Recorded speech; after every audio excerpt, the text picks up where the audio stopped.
Number 10. Dinosaurs. Imagine a lizard man who decides that the best way to save the planet is to treat humanity like a bad math equation that needs to be erased. David Anders transforms into dinosaurs whenever he feels bored, which is basically his way of saying his logic is so cold it needs a sweater. Most villains want money or power, but this guy wants to give Earth a makeover using high-grade explosives and a smug attitude. This guy acts like a philosophy student who just discovered nihilism and decided to make it everyone else's problem, making him pretty much unlikable. His biggest oops moment was blowing up Las Vegas to solve an energy crisis, turning a city of people into a giant sheet of decorative glass. The crazy thing is, he did not feel bad about it either, because in his head, the math worked out, and who are we to argue with a giant prehistoric calculator? On top of that, he is incredibly annoying because he manages to trick the protagonist, Mark Grayson, into thinking they could actually be buddies. Mark tries to use this lizard's brain for good, which I think just ends up making Mark look like the world's most hopeful idiot.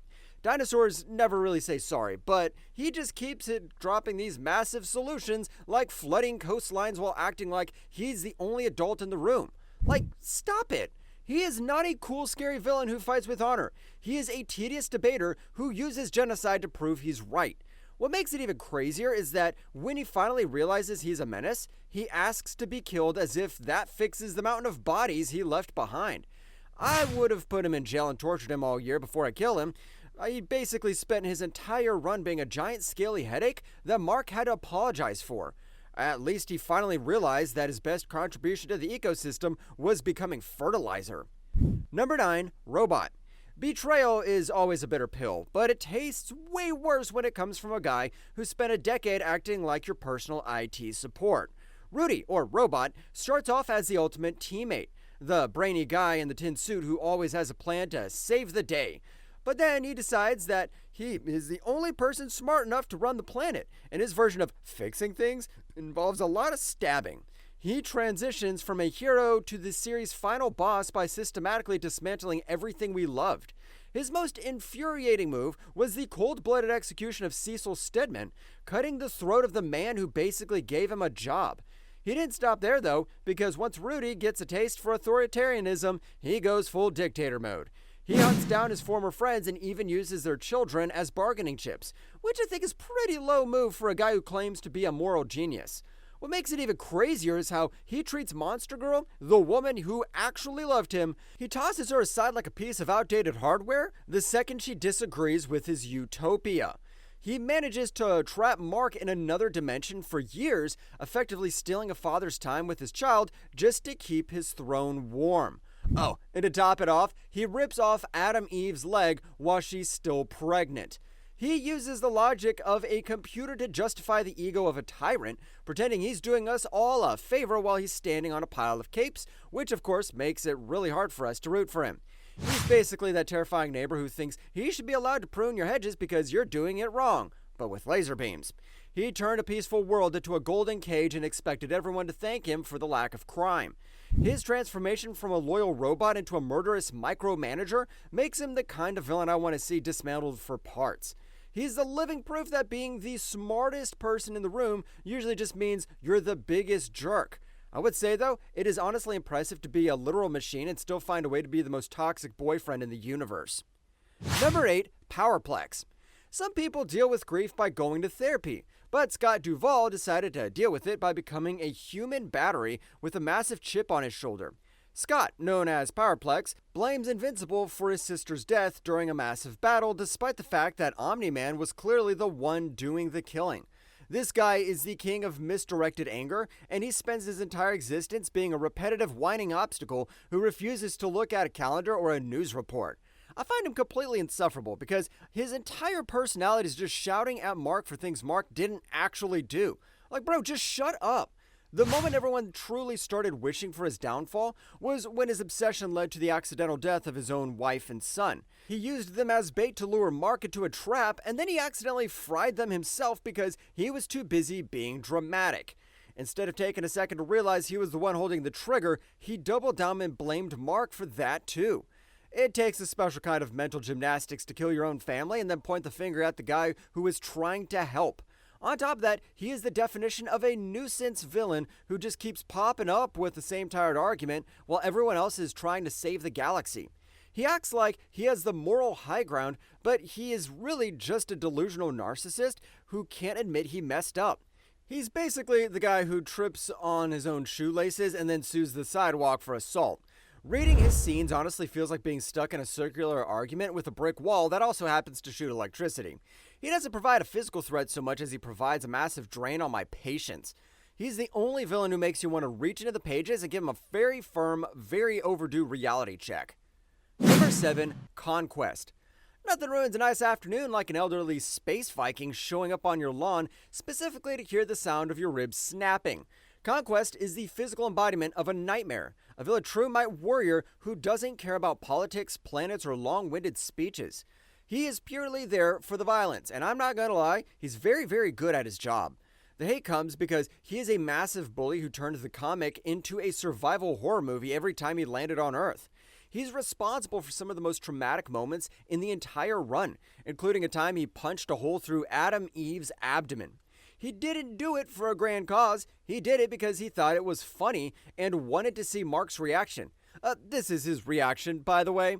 What makes it even crazier is how he mocks the heroes while he is literally dismantling them, treating a life or death struggle like a light workout.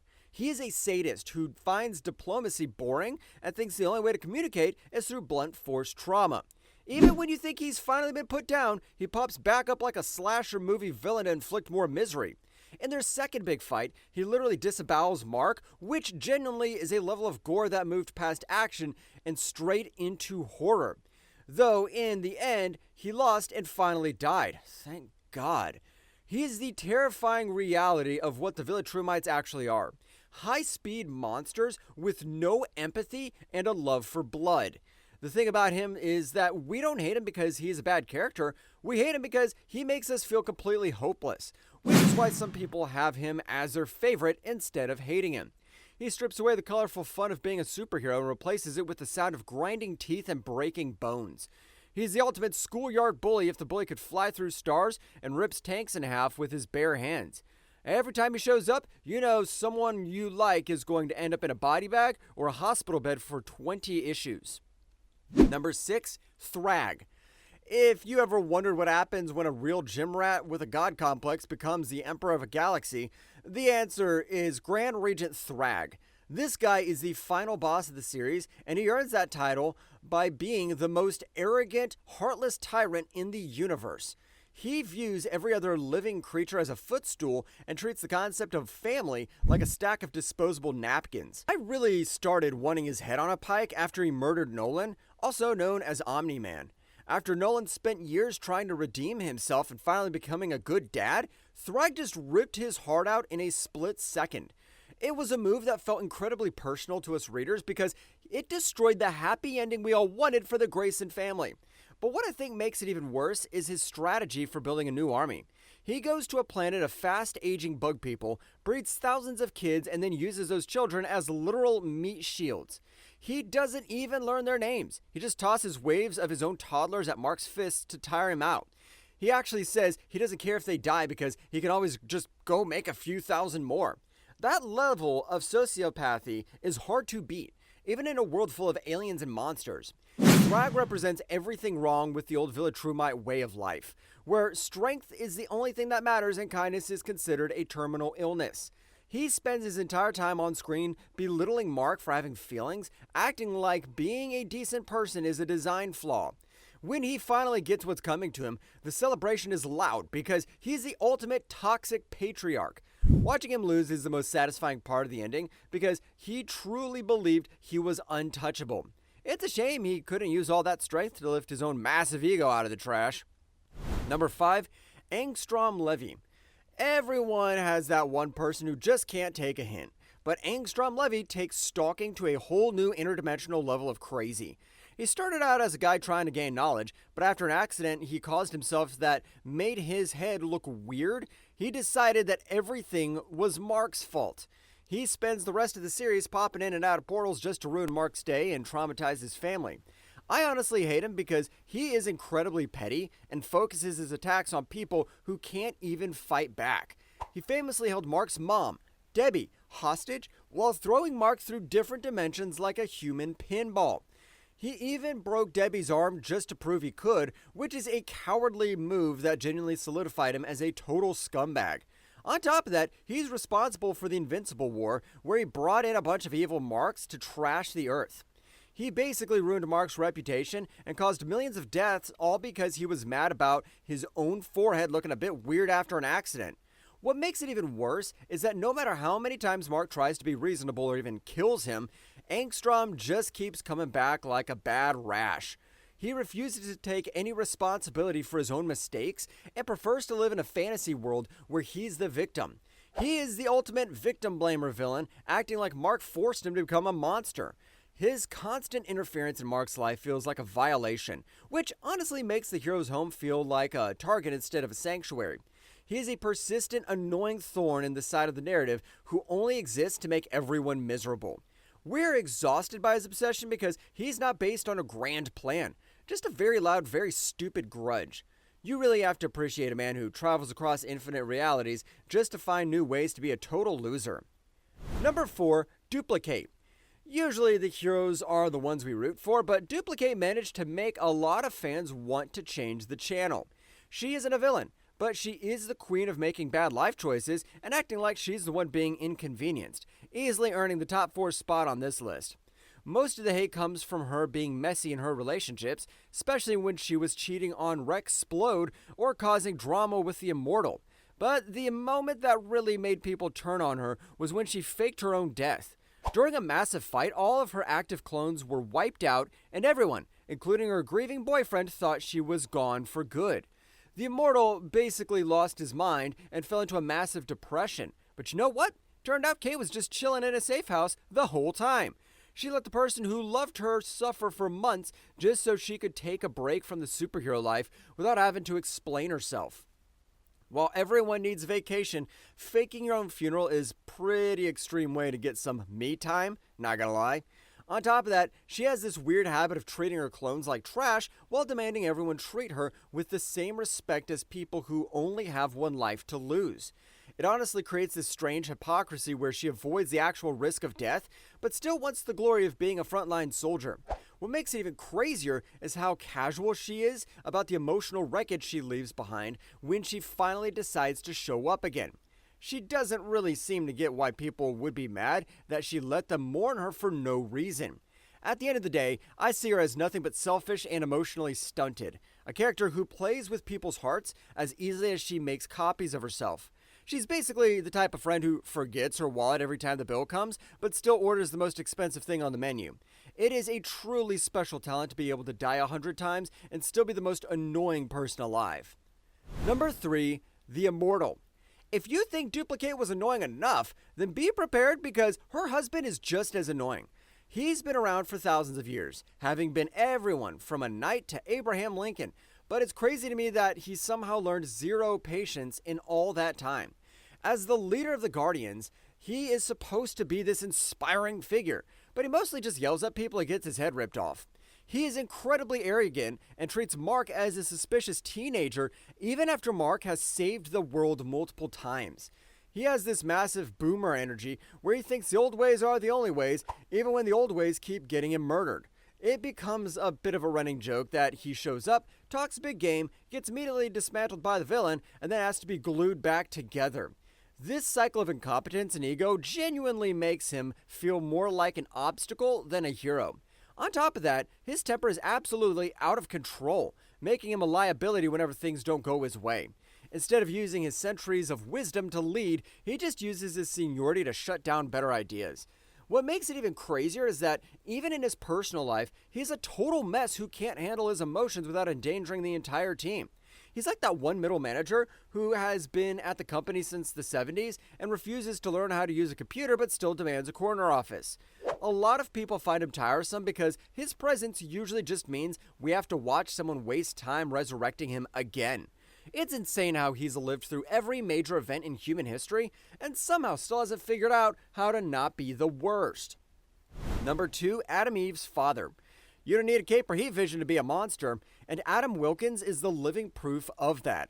He's just a regular guy in a sweater vest, but he is easily one of the most loathed characters in the entire series because his brand of evil is so realistic. He is the ultimate abusive narcissistic parent who treats his daughter like a freak of nature instead of a person. From the second Eve got her powers, he spent every waking moment trying to make her feel small and ashamed. Fans hate him because we've all met a guy like this. Someone who is so insecure that he has to bully his own family to feel like he's in control.